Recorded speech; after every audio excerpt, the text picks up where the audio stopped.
大家好，我是阿勾力，今天又是带着大家手把手的逐行代码实现一个 EA 啊。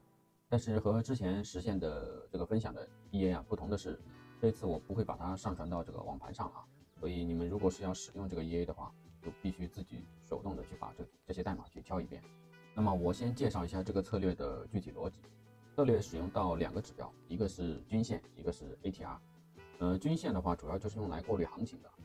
也分两种，一种的话是单根均线，还有一种就是像我们这里演示的这种 Vegas 双隧道，它其实就是4根均线组成的，就是144、169、288和338这4条均线。首先第一个条件呢，就是你的价格，如果是做空的话，你就以这里做空为举例吧。做空的话，就是你当前的这个价格要在均线之下，不管是单根均线还是双隧道，都要在均线之下。而我们的进场条件呢，就是等待价格的回调。具体它要回调到什么位置去进场啊？比如说我们这个位置它是如何得出来的？这里就是使用的这个 ATR 计算，你可以是日线 ATR 的一半，就0.5，或者说是0.6、0.7，这样都可以。包括我们这里的止损价和止盈价，它都是根据这个 ATR 指标来计算出来的。还有一个跟踪止损的条件，这个就是具体品种具体分析啊，有的品种加上这个跟踪止损这个功能之后啊，绩效反而不好。这就是这个策略的全部内容了。那么在我们具体要去实现它之前呢，我们还是先看一下这个我们要实现的这个 EA 所拥有的这些所有的参数的具体含义。首先就是这一块的基础参数EA 的模式号止损方式，这些都不用多说了啊。大家如果经常看我频道的话，这个应该很熟悉了。然后是我们的做单的时间周期可以是20分钟、1小时、30分钟。然后这个地方1均线，2 Vegas， 它代表的意思就是我们要使用哪一种方式去过滤我们的行情。如果你这里填1的话，那么你就是使用的这一块MA 均线作为我们的过滤条件。如果你这里传2的话，那么就是使用的 Vegas，Vegas 这双隧道用来过滤我们的条件。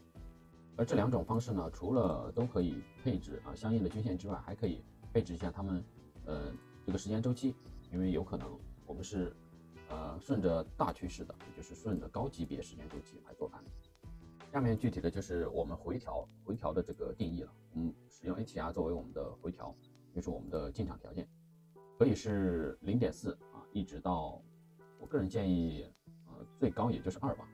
然后我们的止盈止损也都是使用的 ATR， 也就是使用多少倍的 ATR 作为止盈价和止损价。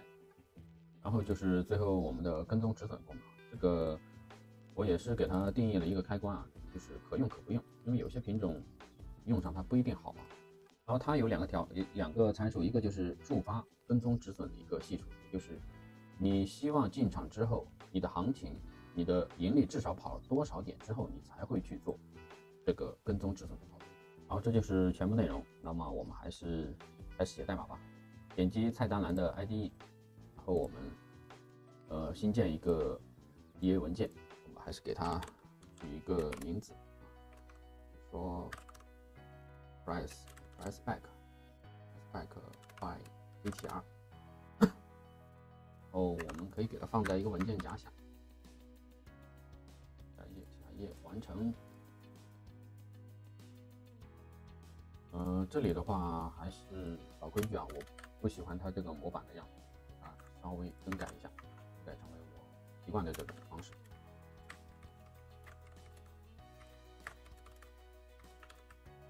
好，那么我们还是先导入我们的交易的库，交易使用这个 trade 下的 trade QH 加载这个库文件。加载库文件之后，我们还需要给它创建一个具体的实例对象，用来我们待会儿做单的时候需要使用的。对了，这个我还是不想把这个视频做得过长，所以还是可能会分成2、3个视频进行发布。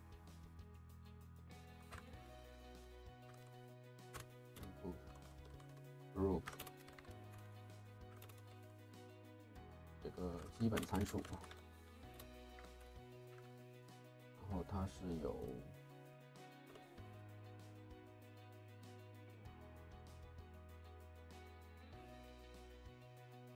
基本参数，后是先是 magic number int 类型 ，magic number 我们给它一个默认的值，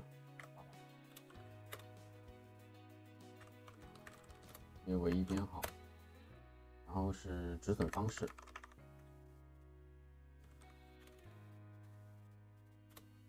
这里止损方式我们就列举其中的一种吧，就是固定金额的方式。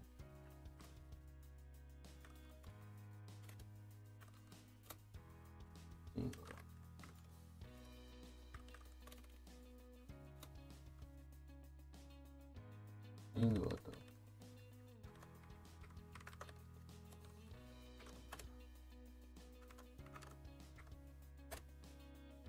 然后下面就是我们的止损依据。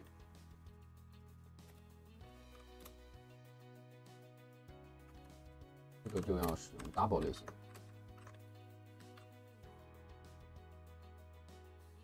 给它个默认值100。然后是我们的做单时间周期，它是一个枚举类型 ，enum time frame。time frame 给它一个默认值，比如说1小时，做单时间周期，然后把这个过滤器写一下啊，过滤器，然后1的话就是均线，2的话就是 Vegas 双隧道。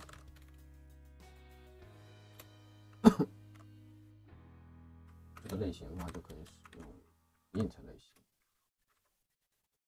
这个地方也可以使用类似于枚举啊这种自定义的枚举类型，但是我这里为了方便起见，就直接使用这种int 类型来表示。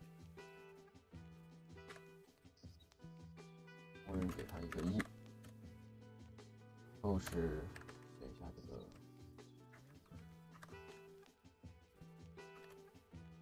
过滤器，先写一下均线过滤器。过滤器1，还没函数，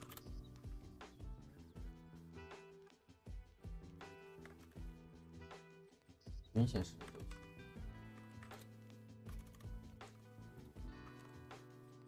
然后是具体的均线的值 ，a period， 假设给它一个默认值50，均线周期。然后再把 Vegas 双隧道也写一下，2 Vegas，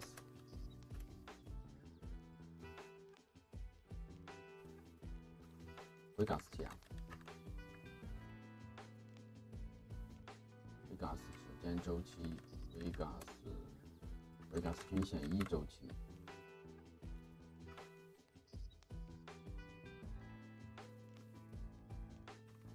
Vegas 双隧道基本上就是固定的这4个数值：144、169、288、338。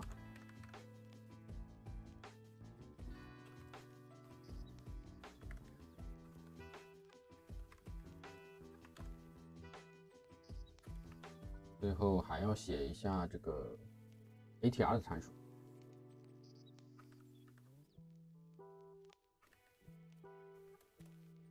ATR 参数，然后 ATRGF，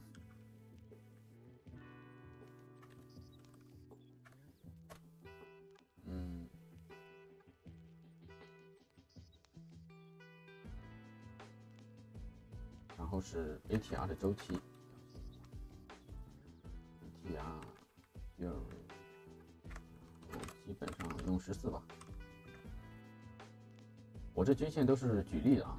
举例的话，随便给它的默认值，没有什么太大的参考意义。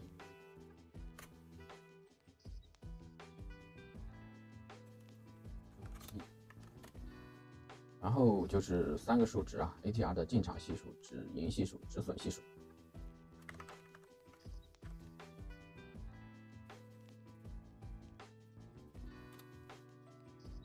这个就要使用 double 类型。ATR 进场 factor， 这就 0.5 举例吧。有一个止盈、止损。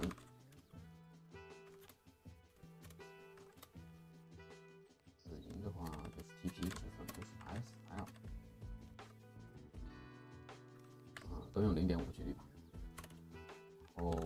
最后还有一个功能就是我们的跟踪止损。跟踪止损。第一个条件应该是一个布尔类型，就是一个开关。use trailing stop by ATR， 默认给它开启，是否启用跟踪止损。然后再来2个 double 类型，第一个就是触发跟踪止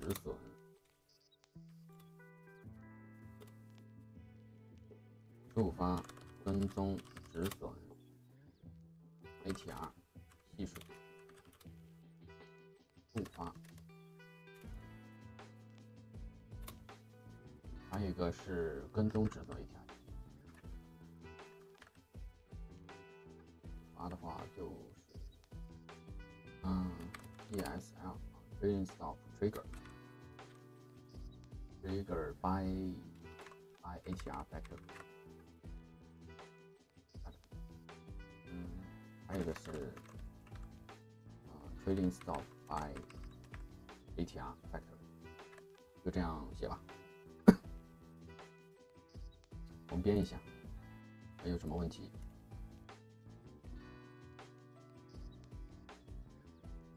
好，再把这个 bus total 程序变量写一下，还有常用的这个 point， 我们计算手数的时候需要。还有就是这些指标的距比还有它们的数组。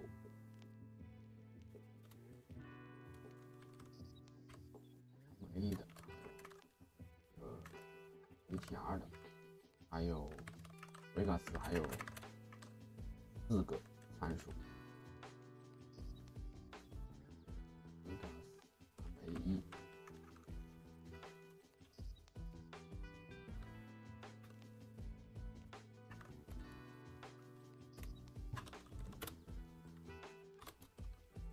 然后再把它们的数组声明一下，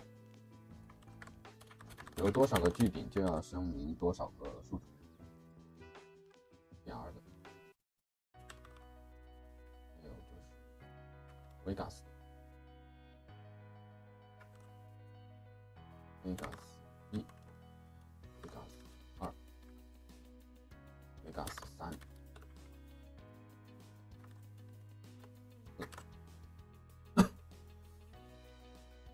好，这是指标距饼的声明。指标距饼声明，这里是原局变量的声明。然后再看我们的 on-init 方法。on-init 方法就是我们的初始化方法。初始化方法。它只执行一次啊，也就是当你这个页把它拉到这个图表上进行挂载的时候，它会执行那么一次，其余时间它是不会执行的。包括这个 on-delete， 它是在我们卸载这个页的时候，删除这个页的时候，它会执行那么一次。在 on-init 方法里面，我们一般都是做一下这个初始化的方法，比如说距饼的实例化。我们这里有这些都需要实例化，但是实例化之前我们还需要判断一下用户启用的是哪一个过滤器。如果是启用的1的话，也就是我们的均线过滤器的话，那么我们这里的 Vegas 就不需要去做距饼实例化操作，这样可以节省一点资源啊，就是没有必要的操作就不做。所以我们这里要判断一下，判断这个 filter mode 用户选择的是哪一种。如果是1的话，那么就是均线。均线的话就比较简单啊，因为它只有一条，它的实例化过程也比较简单。一个参数就是 symbol， 第二个就是时间周期，第三个是 period， 然后 shift 传入0，我们这里使用1MA 吧。最后是我们的不去掉，就是我们作用在哪种类型的价格上，这里是收盘价，然后判断一下。判断一下这个 MA handler 它是否这个实例化成功了。如果等于这个evaluate handler 的话，那么代表的是它可能是有什么问题就失败了。给它弹一个框，均线指标加载失败。弹一框之后，我们还需要对它进行一个 return 什么呢 ？return 这个 init parameters incorrect， 或者我们直接就传入这个 init failed 加载失败。传入这个 init failed 的话，那么这个 EA 就没有挂载成功了，它就不会执行后面这些内容。好，这是基本的实例化。实例化之后，我们还需要对时序进行一个倒序的一个转换 ，make buffer， 然后设置为 true。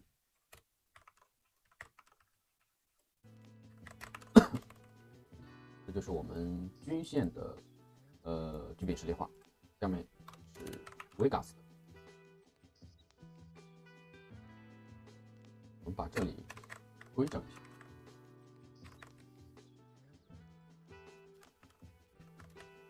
Vegas 的话其实很类似啊，因为毕竟它们使用的是同一个指标，都是均线。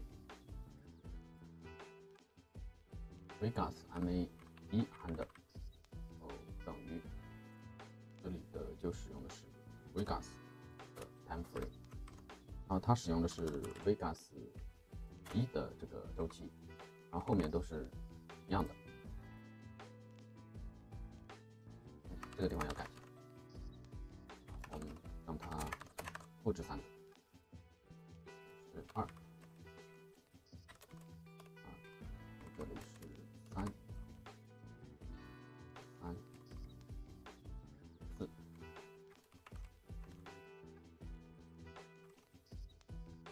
还有哪里要改一下？这里要改一下，3、4，我们就是多复制了一下。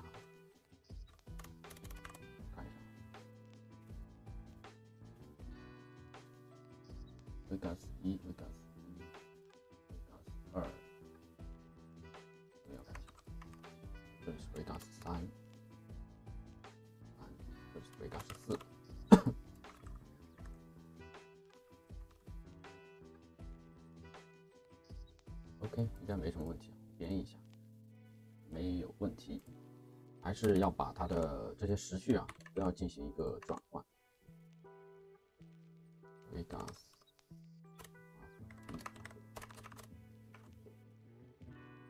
2、3、4。好，除了这个过滤器之外，我们还有一个就是我们的 ATR handler 等于 ATR。第一个是我们的 symbol， 然后 ATR 时间周期，ATR 的参数，东西都是很类似的啊。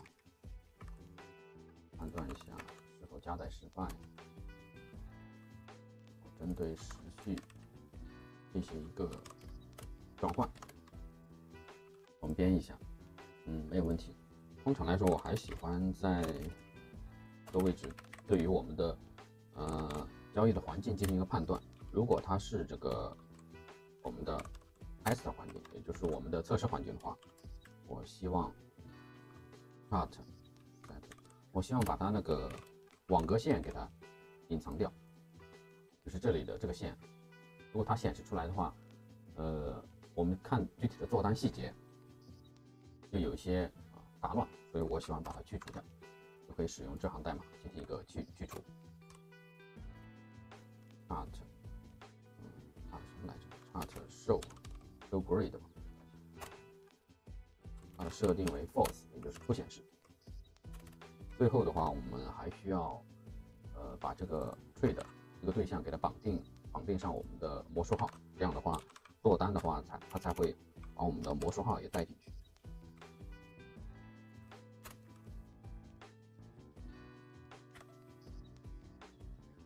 好，这就是我们指标的首先是自定义参数的一个写法，还有我们根据变量指标的聚丙声明、初始化方法、聚丙实例化的一个过程。好，这个视频已经有点长了，先这样，下个视频我们继续。